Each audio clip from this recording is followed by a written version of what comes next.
Bueno, Hola. hola.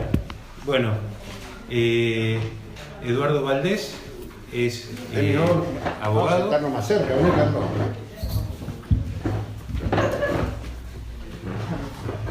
Es abogado, fue concejal o legislador. Primero concejal Legislador, y después. no, concejal. No, legislador por la ciudad de Buenos Aires. Después jefe No importa, de eso no sirve de nada. jefe de gabinete de la Cancillería. Eso fuimos juntos. Pero sirve de algo porque en un momento Ibarra quiso hacer una ley de sangre que permitía la venta de una parte de plasma.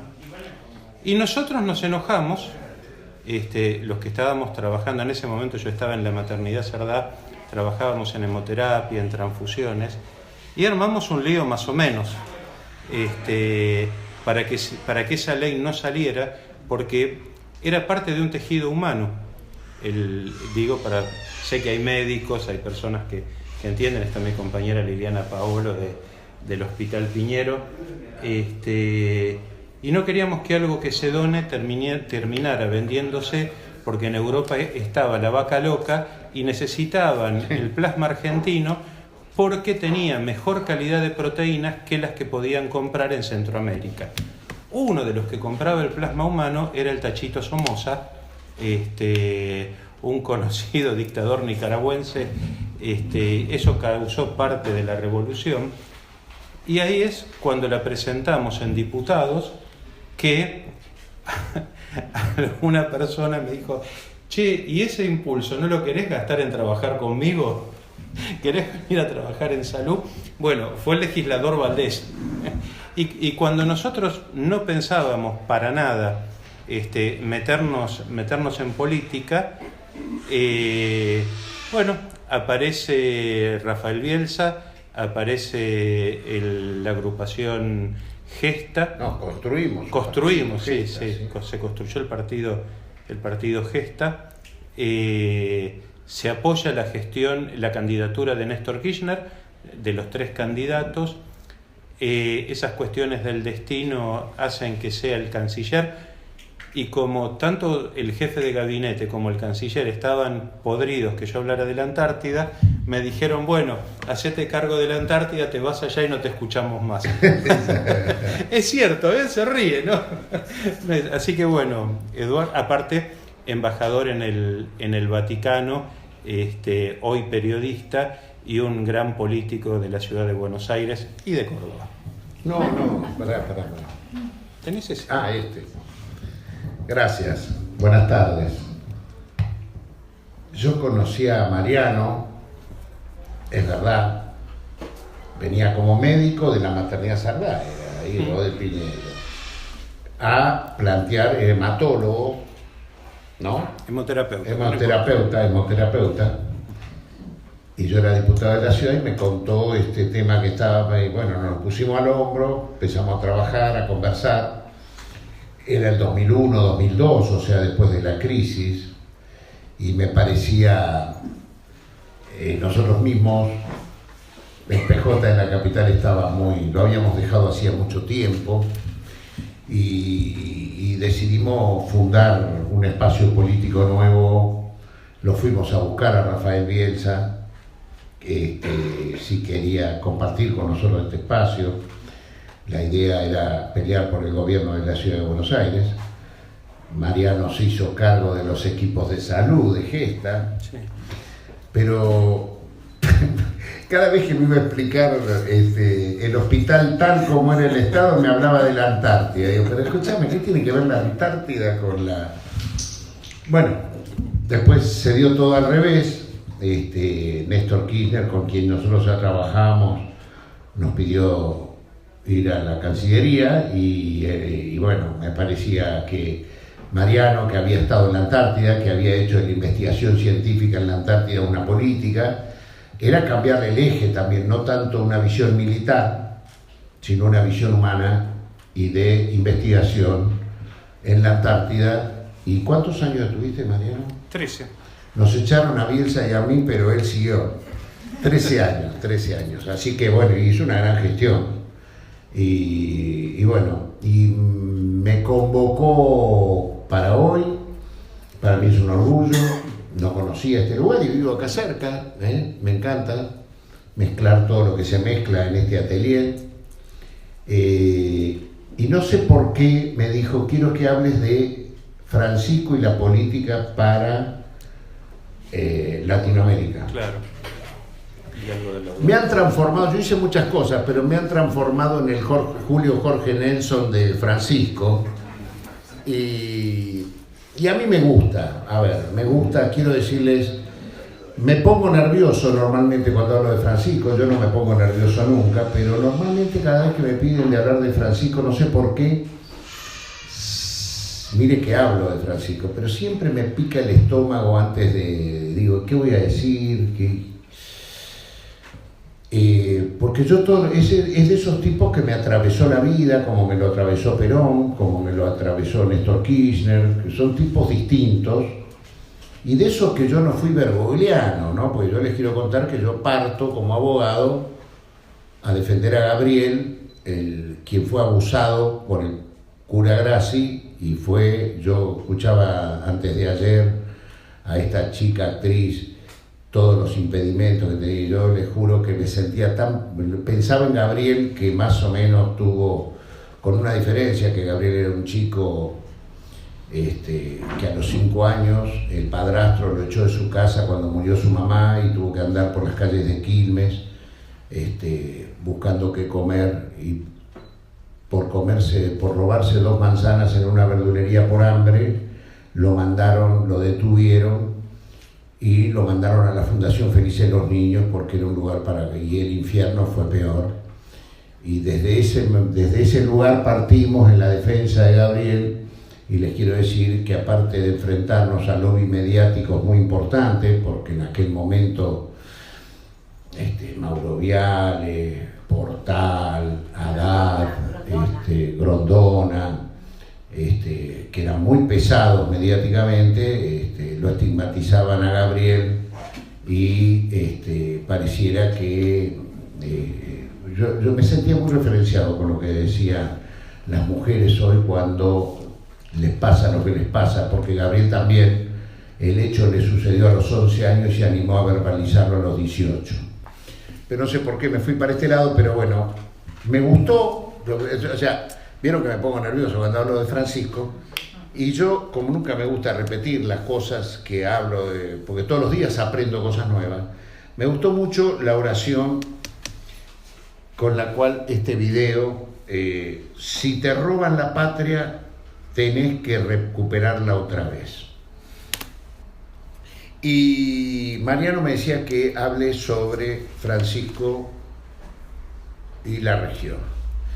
Y la verdad, voy a tomar la palabra patria. ¿Qué es la patria para Francisco? Francisco dice, la patria es lo que nos enseñaron de chicos.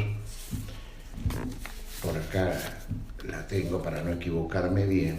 Cuando nos enseñan el himno nacional argentino. Oíd el ruido de rotas cadenas y ved en ella a la noble igualdad. Esa es la parte que Francisco toma para su concepto de patria.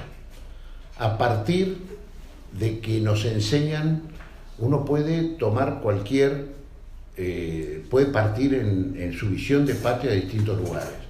Él la toma desde esa estrofa del himno, que es el lograr la noble igualdad, la igualdad social. Y eso creo que lo ha marcado desde su vida de jesuita, su vida episcopal y su vida de pontífice. Francisco es el primer papa de todos los papas que no tiene una visión eurocéntrica, que abandona la visión de la Iglesia de Constantinopla, que es una visión eurocéntrica, que desde Europa y desde el mundo uno se plantea la visión evangélica, la visión pastoral, la visión de la vida, y por eso es molesto. Él dijo el primer día, yo vengo del fin del mundo y me han elegido porque soy un papa del fin del mundo, y en eso no traicionó. Entonces, todos los críticos intraiglesia y extraiglesia, lo que les molesta es cómo se para él frente al mundo por su visión aquí y ahora. Horacio Gilini hablaba de los cordobeses que miran el mundo desde el centro de Córdoba, los porteños que miran el mundo desde el puerto, y cada uno mira el mundo desde el lugar que está para ver cómo sobresale en el mundo. Francisco es de los que cree que alumno directo de Metol Ferré, Metol, al igual que Jauretche, son los que nos enseñaron a mirar el mundo desde la Argentina. O sea que en lugar de poner, como hacen los mapas, donde empieza allá arriba Alaska, Canadá, Estados Unidos, Centroamérica, México, Brasil y allá abajo la Argentina, él daba vuelta el mapa y miraba, ¿por qué no? Donde está Alaska, le damos vuelta, está Argentina, entonces mirás el mundo. Eso lo hacía Metol con Uruguay y lo hacía Jauretche. Y me parece bien eso, cada uno mira el mundo desde su realidad. Y entonces la visión de Francisco es una visión, mirar el mundo desde los pobres. Por eso tiene este concepto de patria, ¿no? Y como tiene esa visión de mirar el mundo desde los pobres, y en eso no traiciona, dicen que los papas definen su pontificado en la primera salida que hacen dentro de Italia y el primer viaje que hacen fuera de Italia. Francisco tomó la decisión, él podría haber ido a Torino, donde está el manto sagrado de Cristo. En Italia hay tantos lugares supuestamente sagrados. Podía haber ido a Asís, donde está la tumba de San Francisco, ya que fue el primer papa que se denominó Francisco. Fíjense cuánto miedo le tenían a San Francisco de Asís, que nadie se animó. Debe ser el santo más querido en el mundo, más universalizado, y sin embargo, como ponerse ese nombre, había que practicar ese nombre, no se animaron muchos a ponérselo. Él fue el primero, por eso es Francisco. Y decidió ir a Lampedusa. Eso iba a marcar su pontificado. Él sabía que eso iba a ser así. ¿Qué era Lampedusa? Lampedusa es una isla, quizás es el último punto del continente italiano más cerca de África. Hasta ese momento, o años previos, Lampedusa es un lugar donde vacaciona gente de mucho dinero. Pero desde que sucedió las barbaridades que primero comete Occidente con Hillary Clinton, invadiendo Irak, asesinando como asesinaron a Gaddafi en Libia, ahorcándolo a Saddam Hussein, festejando esas muertes, la famosa primavera, lo que inventaron como primavera árabe, que terminó siendo todo al revés, y la invasión a Siria, la multitud de libios, iraquíes, sirios, que desesperadamente huyen hacia Europa, en barcas, que la mitad de ellas quedan en el Mediterráneo, como denunció Francisco, que el Mediterráneo se estaba convirtiendo en un cementerio. En ese lugar era donde es el primer enclave europeo donde llegaban desesperadamente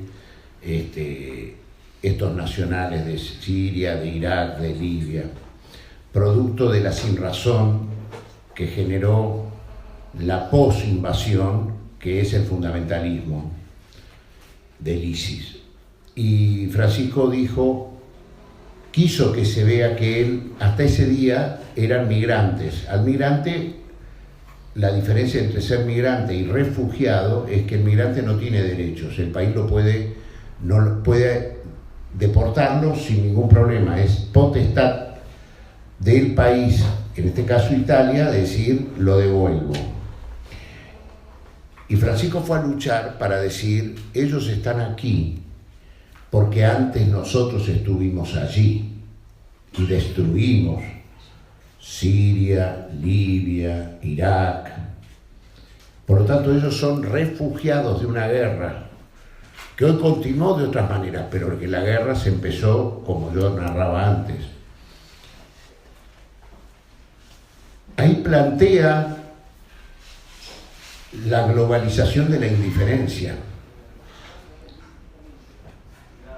que estamos universalizando el ser indiferente con estos seres humanos de carne y hueso que huyen desesperadamente para poder encontrar más vida o vida fuera de su país que les trae muerte.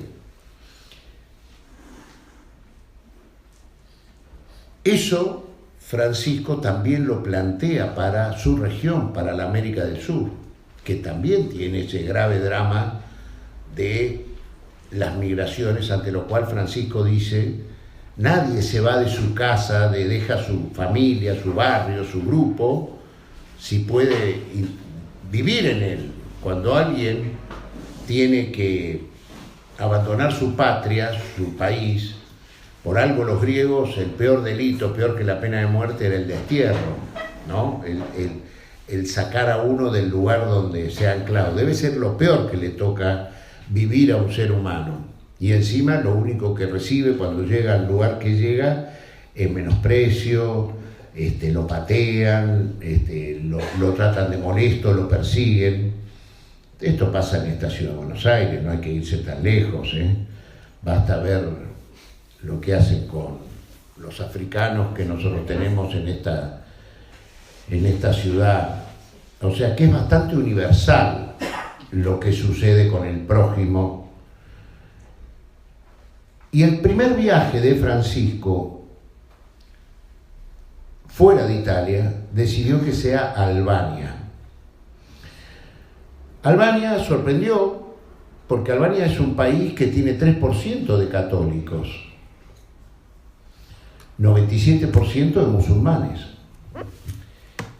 Y ahí estaba la cosa, que es la interreligiosidad, el ecumenismo como bandera, como medio para impedir que las religiones sirvan para matar al prójimo.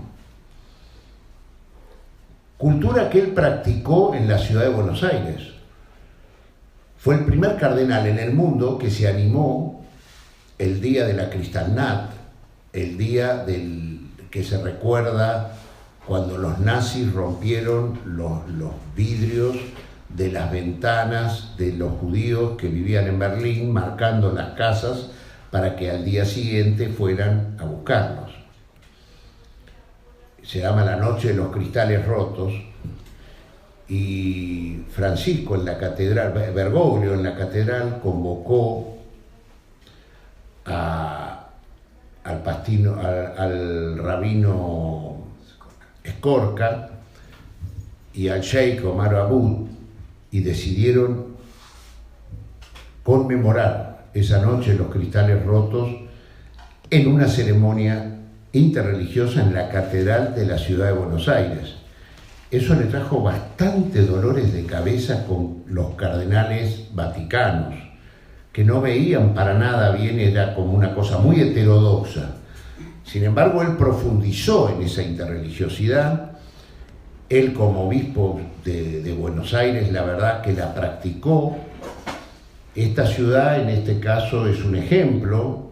Acá hay una gran comunidad argentina de origen árabe, una gran comunidad de argentinos de origen judío y de distintos cultos que nunca han tenido problemas entre sí. Yo mismo vivo acá en el barrio de Almagro, a 2 cuadras de Estado de Israel, donde nace el barrio de Villa Crespo, donde vive gran parte de la comunidad judía, cruza Córdoba y... ¿Ya me está cortando? Cruza... Hizo bien, pues yo le dije, mira, como yo me voy con Francisco, avísame 5 minutos antes porque yo puedo seguir 2 horas, pero hizo bien. No sé dónde voy a llegar, pero no importa. Lo que digo es, ese viaje a Albania es un viaje para mostrar que la interreligiosidad, si usted que el ecumenismo es una herramienta de convivencia en el mundo, que es mentira, ninguna religión manda a matar al que tiene otra religión. Eso lo dice, y Trascartón dice, malditos los que los que fabrican armas, malditos los que las venden, porque ellos son los que fabrican las guerras que padecen los más vulnerables. Porque nunca van a la guerra los que la declaran. Y al Papa le han puesto distintos motes, todos culpa de América Latina. Yo cuando llegué a Roma era un orgullo cuando me decían, no, el Papa es peronista, y yo decía, bueno, qué bueno, el Papa es de mi palo. Alguna vez él me lo dijo en broma, en 2013, ya no lo dice tanto, y yo me sentí orgulloso. Pero sin embargo, después me di cuenta que cuando al Papa le agregan un ismo, es para bajarle el precio como pastor. Me acuerdo que la primera vez que le dijeron Papa peronista es porque él había tomado la decisión de ser mediador entre Cuba y Estados Unidos, un conflicto que nunca pensamos que se iba a poder resolver mientras nosotros estemos vivos. Me acuerdo que esa decisión yo ya estaba en Roma y la toma el 7 de diciembre, la anuncian el 8, que justo era muy argentino ese 8 de diciembre porque había ido a la misa criolla con Facundo Ramírez a ser tocada dentro de la iglesia de San Pedro. Era el día de la Virgen de la América Latina, la Virgen de Guadalupe, la Morena, que casualmente Morena se llama el espacio político de López Obrador, pero la que se denomina en América la Morena, ¿no? La Virgen patrona de América Latina, que es la patrona también de México, y ese día el Papa anuncia que va a mediar Cuba y Estados Unidos. Y como él tenía programado un viaje a Estados Unidos, que lo había planteado ya Benedicto XVI, porque en Filadelfia iba a haber una cumbre de la familia, le parecía que él no podía entrar a Estados Unidos sin visitar Cuba. Entonces él anexa Cuba a ese viaje a Estados Unidos, porque si estaba mediando tenía que equilibrar las cargas. Eso le valió que la revista The Economist, que es la revista más importante del mundo financiero de Occidente, revista inglesa, pusiera en tapa Papa peronista. Pero menoscabándolo, diciendo que por esa visión tercermundista, peronista que tiene, él no puede ir a un país imperial como Estados Unidos, un país central, sin marcar la diferencia con un país del tercer mundo, como por eso fue. Después le dijeron Papa marxista, cuando él saca la primera exhortación evangélica, apostólica, la exhortación apostólica Evangelium Gaudium, la alegría del Evangelio, que es quizás la mayor crítica al capitalismo financiero que yo he visto de parte de un pontífice. También está una encíclica contra la usura del año 1794, de Benedicto XIV, que es bastante buena, fíjense, léanla, encíclica contra la usura, y van a ver cuánta actualidad tiene al día de hoy. Lo que pasa es que después el capitalismo, el neoliberalismo, cooptó los pontífices, cooptó los cardenales, cooptó los curas, cooptó los obispos, y se olvidaron de las esencias. Y Francisco es eso, Francisco es la doctrina social de la Iglesia, no es peronista, no es populista, ni es marxista. Es lo que él dijo un día, mi programática es el Sermón de la Montaña y Mateo 25. Es muy simple. Bienaventurados los pobres, porque de ellos será el reino de los cielos. ¿Y de dónde viene Francisco? Y Francisco viene de la Iglesia latinoamericana, y la Iglesia latinoamericana es una iglesia que emerge después del Concilio Vaticano II en Medellín, donde se plantea la opción preferencial por los pobres y con los pobres salir de la pobreza. Esa fue la definición que toma el Congreso de Medellín, el encuentro, la Conferencia Episcopal de Medellín del año 68,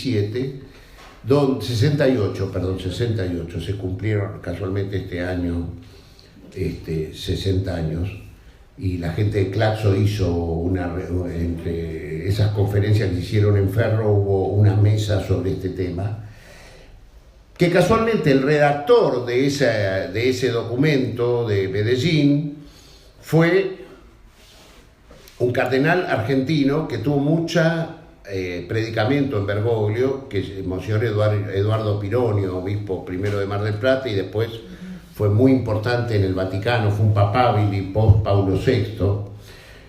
Tuvo que irse del país en el 76, precisamente lo rescata Paulo VI porque fue perseguido por la AAA primero y después él era el obispo de Mar del Plata, donde la CNU tenía, la Concentración Nacional Universitaria tenía mucho predicamento, y atentaron 2 veces contra él y se lo lleva Paulo VI al Vaticano. Fue el prefecto de la Congregación de la Fe, quizás fue el cardenal más prestigioso que tuvo Argentina en el Vaticano, y era el que lo recibía este tal Bergoglio muchas veces cuando iba al Vaticano, y él creo que tomó de ese Medellín, la iglesia de la región crea la teología de la liberación. Esa teología de la liberación en los países, casualmente en Brasil, en Perú, se plantea la lucha de clases, ¿no?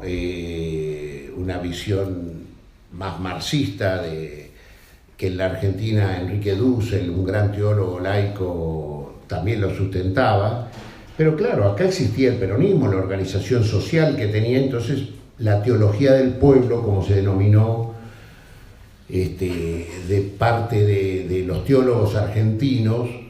Por eso casualmente el movimiento sacerdote del tercer mundo que surgen en ese Medellín, fíjense, Mujica, el padre Bresci, Bernaza, Richardelli, los que fundaron el movimiento sacerdote del tercer mundo, naturalmente entraron en el peronismo, naturalmente, no fue una cuestión. Y entonces de esa iglesia abreva Bergoglio, que como le digo yo a Bresci, que es el último sobreviviente de aquel movimiento sacerdote del tercer mundo, ellos padecieron mucho la persecución dentro de la conferencia episcopal, dentro de la estructura episcopal.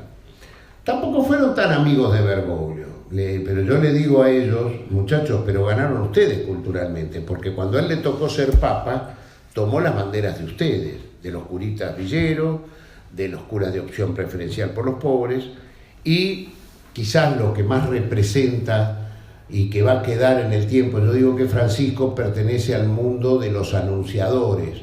Él no va a ser feliz en su papado, le toca la más difícil, anunciar, como Juan XXIII le tocó anunciar. Después va a ser mucho mejor el mundo con los jóvenes que se criaron con Francisco. Yo digo que lo que más extraño de mi época de embajador en el Vaticano son los miércoles y los domingos. Como buen populista que soy, me gustaba estar en la plaza de San Pedro los miércoles y los domingos, que eran los días que el Papa hablaba a la multitud. Habla. Y allí me encontraba con jóvenes de 14 a 30 años, con su kipá algunos, con su turbante musulmán otros, marxistas, ateos, católicos, y como a mí, yo iba a la plaza a ver, a escuchar y a aprender. Charlaba mucho con esos jóvenes de distintos países del mundo que venían, me sorprendían que venían a escuchar a este hombre, y les preguntaba a los chicos de kipá o a los chicos con turbante, y ahí me encontré con varios jóvenes que se hacían sentir que ellos eran agnósticos, otros eran marxistas, y les sorprendía el mundo, que este hombre se paraba ante el mundo planteando la preservación de la casa común con la Laudato Si, denunciando los fabricantes de armas, los vendedores, los países poderosos que hacen las guerras y que los demás los padecen. este hombre que se metía en los conflictos, no le evadía los conflictos.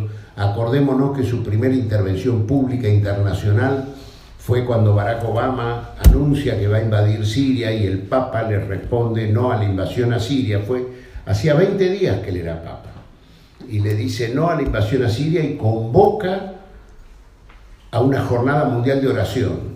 Y lo más sorprendente es que esa jornada mundial de oración él pide que sea un sábado. Y yo decía, pero si los católicos rezan los domingos, no entiendo por qué.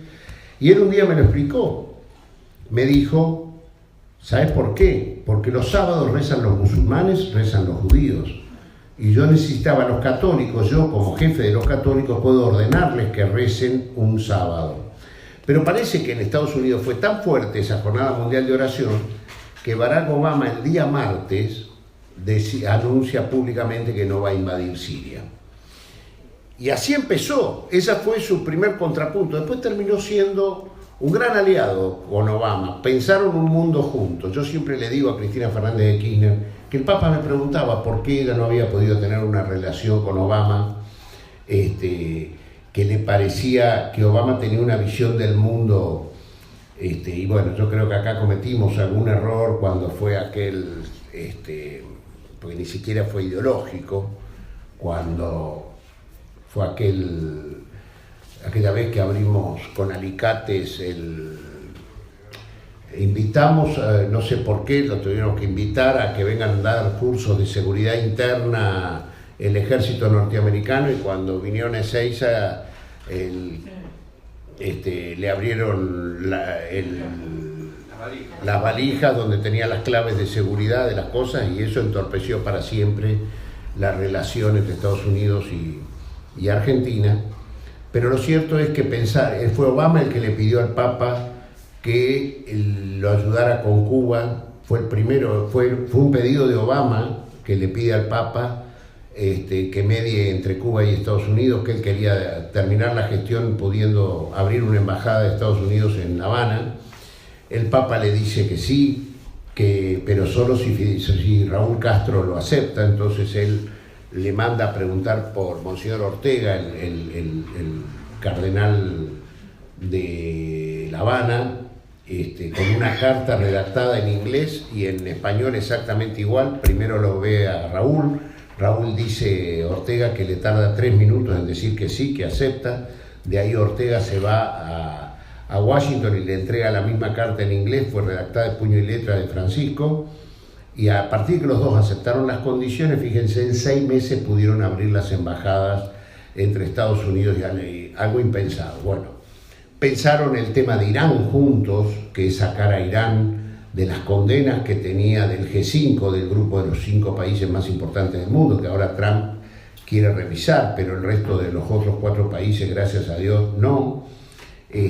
Pensaron un mundo, que quizás no era el mundo ideal, pensaron el mundo de que la cumbre de París, la cumbre del ambiente, donde tomando la Laudato Si se hace esa gran cumbre del clima, y donde faltaba la firma de Estados Unidos, y Estados Unidos vía Obama la firma, y viene Donald Trump pero fundamentalmente Francisco piensa un mundo de puentes y no un mundo de muros.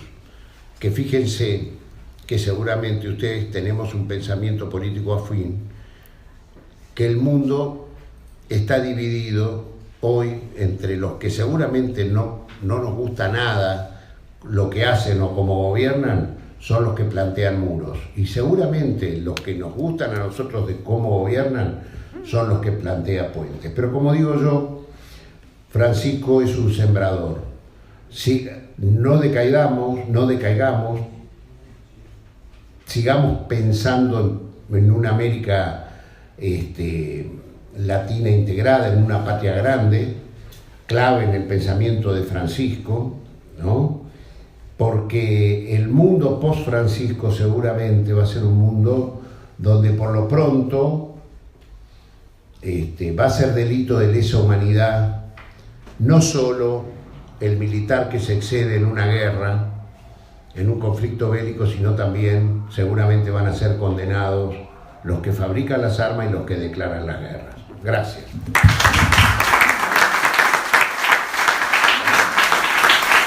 Excelente. Bueno, muchas gracias.